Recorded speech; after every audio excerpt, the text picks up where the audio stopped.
Media సమావేశాల్లో ఈటల రాజేందర్ పదే పదే కొన్ని అంశాలు చెప్పారు. కాళేశ్వరం ప్రాజెక్టు ముమ్మాటికి కేసీఆర్ తానే డిజైన్ చేసి తానే కట్టారు అని చెప్పారు. ఈ అంశాన్ని ఈ రోజు కమిషన్ ముందు చెప్పారా?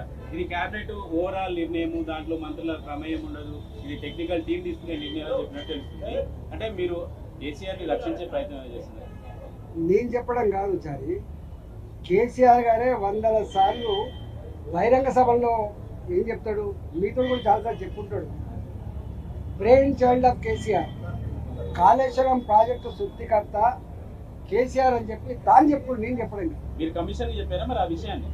వందల సార్లు మీటింగ్లలో, ప్రెస్ మీట్లలో నా మెదడు కరిగించుకొని ఇంత కష్టపడి అనేక రకాల సర్వేలు చేసిన చెప్పి ఆయన చెప్తున్నాడు. కానీ ఒక్కటి, కమిషన్ వెళ్ళినప్పుడు మాత్రము ఇది కేబినెట్ నిర్ణయము, టెక్నికల్ నిర్ణయము, టెక్నికల్ స్టాఫ్ తీసుకుంటది, మాకు రాజకీయ నాయకులకు సంబంధం లేదంటే ఒక రకంగా మీరు కేసీఆర్ ని బయటపడే ప్రయత్నమే కదా. నీకు తప్పుడు అర్థమవుతుంది, నువ్వు ఆలోచన తప్పు చేస్తున్నావు. నేను అన్న మాట ఏంటంటే, ఆలోచన ప్రాజెక్ట్ కట్టాలనే ఆలోచన ప్రభుత్వం తీసుకుంటుంది. టెక్నికల్ కమిటీ తుమ్మిడిహాటి దగ్గర కట్టద్దని చెప్పింది. దానికి నిర్ణయం తీసుకున్న వ్యక్తి మొట్టమొదటిగా కేసీఆర్ ఈజ్ బాస్, మొత్తం క్యాబినెట్ బాస్ కేసీఆర్, రాష్ట్ర ముఖ్యమంత్రి కేసీఆర్. దానికోసం కమిటీ వేసిండు. కానీ అంతిమంగా నిర్ణయం అమలేది నా బ్రెయిన్ చైల్డ్ కాబట్టి అమలు చేస్తా అని చెప్తే ఒక్కడివే అమలు చేస్తా, ఇది కాదు. దాని క్యాబినెట్ మొత్తం ఆమోదిస్తే మాత్రమే అది కన్స్ట్రక్షన్ అవుతుంది తప్ప ఒక కేసీఆర్ ఆమోదించిన పద్ధతి ఉండదు. బిజినెస్ రూల్స్ డిజైన్ చేశాడు, కేసీఆర్ కట్టాడని మీడియా సమావేశంలో మీరు చెప్పారు. ఇదే విషయాన్ని కమిషన్ కి చెప్పారా? అక్కడ మాత్రం టెక్నికల్ టీం చూసుకుంటది, మాకు సంబంధం లేదని స్టేట్మెంట్ చేశారు. ఎక్కడ కట్టాలి, ఎట్లా కట్టాలి, దాని క్వాలిటీ ఏంది, దాని క్వాంటిటీ ఏంది, దాని డెప్త్ ఎంత, అవన్నీ మాకు సంబంధం ఉండాలంటే ఫైనాన్స్ డిపార్ట్మెంట్, నేను ఫైనాన్స్ డిపార్ట్మెంట్ సంబంధించిన మంత్రిని, అదంతా ఇరిగేషన్ డిపార్ట్మెంట్ వాళ్ళు చేయాల్సిన పని.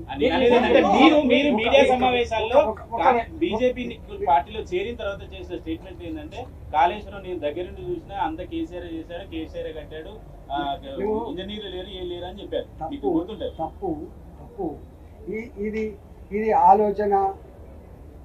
ఆలోచన, దాని ఇంప్లిమెంటేషన్, దాని దగ్గర నుండి మొత్తంగా చూసుకున్నాడు చెప్పి కేసీఆర్ చెప్పి నేను చెప్తాను బాబు. కేసీఆర్ చెప్పింది బాబు, కేసీఆర్ మీడియా సమావేశంలో చెప్పిన సమాధానానికి గోసు ఎలాంటి రియాక్షన్ ఇచ్చారు? సంతృప్తి చెందారా లేకపోతే మళ్ళీ రమ్మని ఏమన్నా కోరారా? నేను అనుకుంటా నన్ను అడిగిన ప్రశ్నలన్నీ కూడా మీడియా మిత్రుల సమక్షంలో అడిగిన ప్రశ్నలు కదా. మీడియా మిత్రులు అడిగిన సమస్యలకు కదా నేను థ్యాంక్ చెప్పిన, వారు కూడా థ్యాంక్ చెప్పిండు, మీరంతా చూసింది కదా. నన్ను అడిగిన మొత్తం ప్రశ్నలు 4 గోళ్ల మధ్య మా ఇద్దరి మధ్య జరిగిన సంభాషణ కాదు. నన్ను అడిగిన మొత్తం ప్రశ్నలు మీ అందరి సమక్షంలో అడిగిన ప్రశ్నలు. నేను ఎట్లా సమాధానం చెప్పిందో చూసింది మీరు. తడబడడం కానీ నీళ్ళు నమ్మడం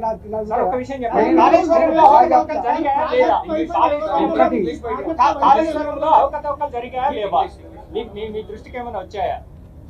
నేను ఏమంటున్నా, ఘోష్ గారి కమిటీ ఈ అనేక వందల మంది ఇంజనీర్లతో వాళ్ళు సమావేశమైంది, వాళ్ళు మొత్తం తీసుకున్నారు. వారికి ఒక్కటి అర్థమైపోయింది, ఇవి ఇంజనీర్లను ఎవరు ఆదేశించిండ్రు నీళ్లు స్టాక్ పెట్టమని, ఇంజనీర్లు ఎవరు ఆదేశించిండ్రు ఇట్లా కట్టమని, ఇంజనీర్లు ఎవరు ఆదేశించిండ్రు తొందరగా కట్టమని చెప్పి వాళ్ళ దగ్గర ఉన్నాయి. నేనేమంటున్నా, ఘోష్ గారి కమిటీ రిపోర్ట్ని వెంటనే బయటపెట్టి దోషులను శిక్షించమని కోరుతున్నాం. ఈటలా ఉంటాడు ముఖ్యమంత్రి.